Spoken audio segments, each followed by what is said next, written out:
Salam, selamat pagi Bapak Ibu Saudara. Berjumpa kembali dengan saya, Yohanes Ratu Eda, di channel kita bersama, channel Pendeta Yohanes RE. Apa kabar Bapak Ibu Saudara di hari ini? Harapan dan doa saya kiranya Bapak Ibu Saudara dalam keadaan sehat, tetap semangat, dilancarkan urusannya, dimudahkan rezekinya, dan selalu dibuat Tuhan berhasil beruntung dalam segala usaha dan pekerjaannya. Amin. Bapak Ibu Saudara, pada kesempatan ini topik yang akan saya sajikan bagi kita semua yaitu tentang apakah agama pertama di muka bumi ini. Apakah agama pertama di muka bumi ini? Bapak Ibu Saudara, bila kita mencari asal-usul agama, maka kita mulai dengan umat manusia yang dapat memberi tanggapan, dapat memberi respon, atau dapat memberi reaksi terhadap suara Allah. Pada mulanya manusia, mereka mengasihi Allah dengan sepenuh hati dan mereka juga mengasihi sesama manusia. Sampai pada pasal 3 dan pasal 4 dari kitab Kejadian, kita menemukan atau mendapatkan informasi bahwa kasih yang mula-mula terhadap Allah dan terhadap manusia ini menjadi rusak oleh karena hadirnya dosa. Dalam keadaan awal manusia tidak memerlukan bait Allah atau imam atau kurban persembahan. Hanya setelah dosa muncul barulah diperlukan kurban persembahan. Dalam Kejadian pasal 4, kita mendapati Kain sedang membawa persembahan hasil tanahnya dan Habel membawa seekor binatang kurban. Kurban persembahan Habel yang berupa hewan diterima oleh Allah, tetapi kurban persembahan Kain yang berupa hasil tanahnya ditolak karena Allah mengetahui motivasi masing-masing. Di sini telah ditunjukkan satu cara mengenai bagaimana orang berdosa dapat menghampiri Allah yang kudus, Allah yang suci, yaitu melalui penumpahan darah, melalui kematian. Karena dosa tanpa dapat ditawar-tawar lagi berarti terpisah dari Allah dan itu berarti maut. Bapak Ibu Saudara, pada mulanya kepala keluarga atau kepala suku menjadi pemimpin dalam mempersembahkan kurban.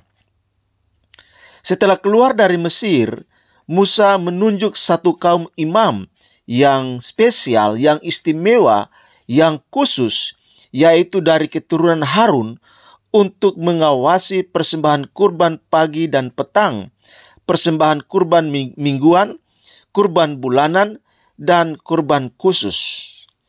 Kemudian pada zaman Salomo, sebuah bait Allah didirikan untuk tujuan yang sama dan persembahan kurban berupa hewan di antara orang Yahudi itu berlangsung sampai tahun 70 Masehi, 40 tahun setelah kematian Kristus. Nah, Bapak Ibu Saudara, mempersembahkan binatang kurban bukan sesuatu yang primitif atau biadab. Di kota-kota kita, ribuan hewan disembelih setiap hari untuk bahan pangan kita. Nah, pada zaman Perjanjian Lama, setiap pembunuhan hewan memiliki atau mempunyai arti agama atau arti religius, dan arti itu baru menjadi gamblang dalam peristiwa kematian Yesus di atas kayu salib. Nah, Bapak Ibu Saudara, jadi menurut Alkitab, agama pertama yang dianut manusia ialah monoteisme, kepercayaan kepada satu Allah, dan persembahan binatang kurban menunjukkan bahwa ada satu jalan untuk memperoleh pengampunan Allah dan dapat diterima di hadapannya. Hal ini membantu kita mengerti sejarah agama selanjutnya.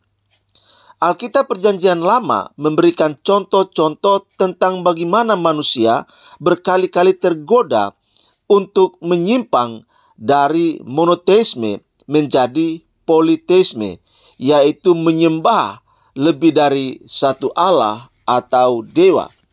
Nah, Bapak Ibu Saudara, Laban adalah khas seorang penganut politeisme. Dan kita tahu bahwa pada zaman Laban itu, politeisme sudah merupakan agama utama. Nah, Bapak Ibu Saudara, demikian pula orang selalu tergoda untuk mengubah ketetapan Allah mengenai rahmat pengampunannya melalui kurban persembahan itu menjadi sekedar upacara keagamaan yang nilainya dititik beratkan pada upacara itu sendiri. Nah, Bapak Ibu Saudara, kita perlu menyimak bahwa dari latar belakang yang sedemikian merosot inilah Allah memanggil Abraham keluar dari Ur Kasdim, tempat pemujaan berhala dan ilmu sihir, untuk menyembah satu-satunya Allah yang sejati dengan ketulusan iman berdasarkan cara mempersembahkan kurban yang telah ditetapkan Allah. Kemudian Musa harus mengajar umat Israel yang moralnya telah dirusak di Mesir itu untuk menyembah satu-satunya Allah yang sejati dan mempersembahkan kurban dengan cara yang tidak jelas mengandung maksud sihir. Nah, Bapak Ibu Saudara, jadi Alkitab menggambarkan proses sejarah tentang kemerosotan agama dan tentang diutusnya para nabi untuk memulihkan dan mengembalikan agama pada bentuknya yang benar.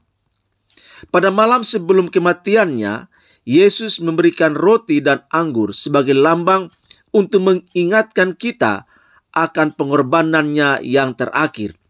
Di antara orang Yahudi maupun di antara banyak bangsa lainnya, praktek mempersembahkan hewan sebagai kurban telah dihentikan.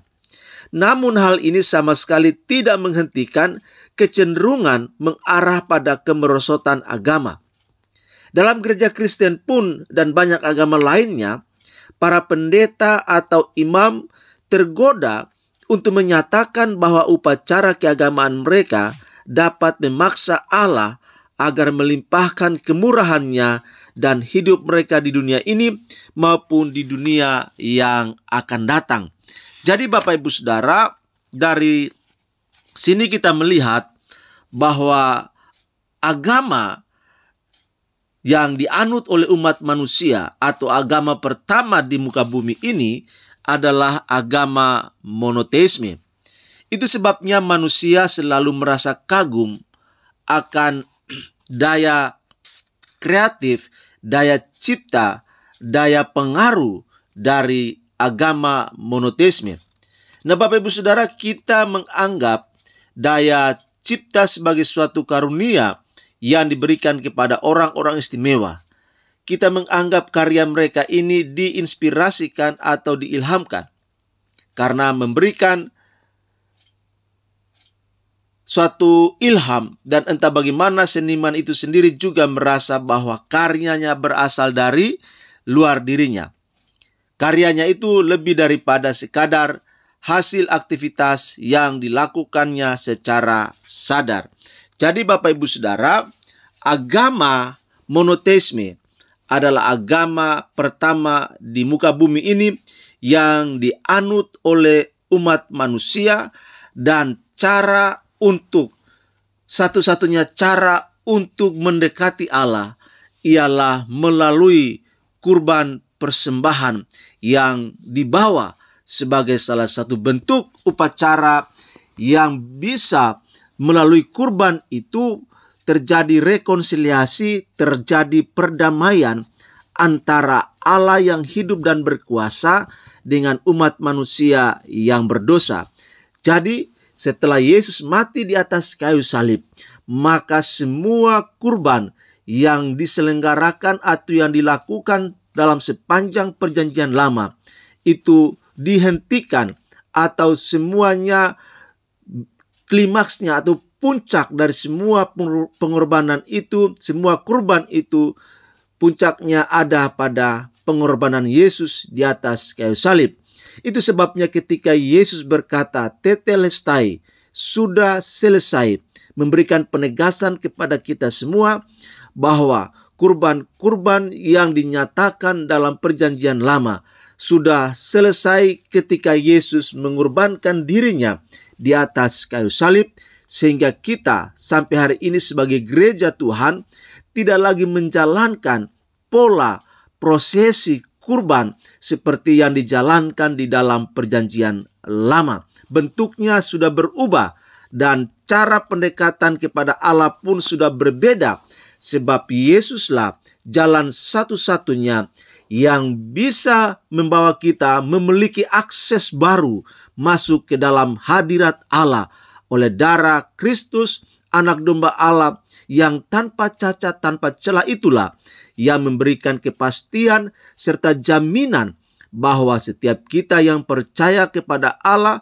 melalui iman kepada Tuhan Yesus Kristus, kita bisa masuk langsung ke ruang Maha Kudus, ruang di mana Allah hadir dan ada di sana untuk memberikan apa yang kita butuhkan, untuk memberikan pertolongan kepada setiap kita yang memerlukannya.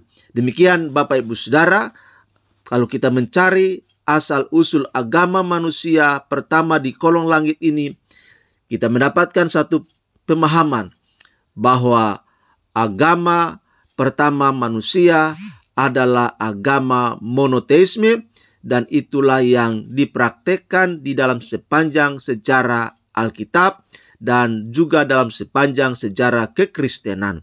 Demikian Bapak Ibu Saudara, biarlah informasi ini boleh menambah wawasan, menambah pengetahuan kita, melengkapi kita, dan bisa memberikan pertanggungjawaban kepada orang lain yang meminta pertanggungjawaban kepada kita ketika mereka bertanya agama pertama di muka bumi ini apa?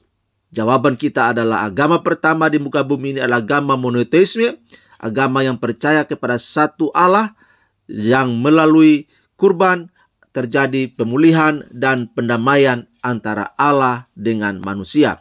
Sampai bertemu dalam renungan selanjutnya. Dan jangan lupa Bapak Ibu Saudara untuk mendukung channel ini dengan cara subscribe, like, dan kalau Bapak Ibu Saudara menganggap informasi ini penting, silakan di-share, silakan dibagikan kepada orang lain, supaya orang lain juga bisa mendapatkan informasi yang seperti kita peroleh. Kemudian tekan tombol lonceng, supaya waktu saya live atau upload video baru, Bapak Ibu Saudara mendapatkan pemberitahuan atau notifikasi sehingga tidak ketinggalan informasi di channel ini. Kemudian berikan komentar terbaik dari Bapak Ibu Saudara dan saya pastikan setiap komentar akan dijawab oleh admin. Terima kasih dan terima kasih. Sampai bertemu. Tuhan Yesus memberkati kita semua. Shalom.